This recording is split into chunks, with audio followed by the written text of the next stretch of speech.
What's up, everybody? It's Tim from Jimtanna, and today I got a quick video. I just want to talk to you guys about keeping your quartz nail clean.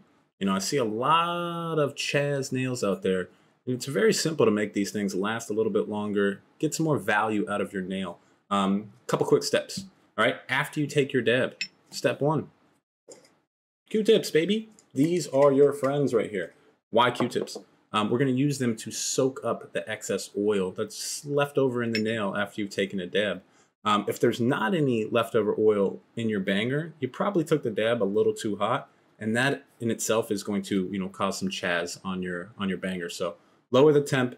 After that dab, use these Q-tips. Use the Q-tips. Clean up the excess oil.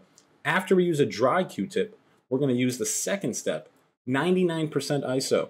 We're gonna go ahead and dip a Q-tip in there, clean out even more of the residual oil that's left over.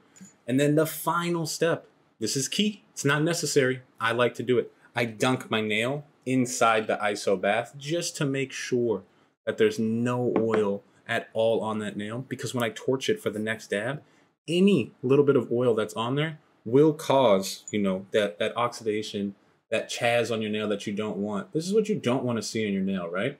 We want to keep them nice and clean. We want to keep them fresh. Right? This nail's about a year old right here. Looks brand new. Keep your nail clean. Use Q-tips. Use 99% ISO. I'll see you guys on the next one. Stay stony. Later.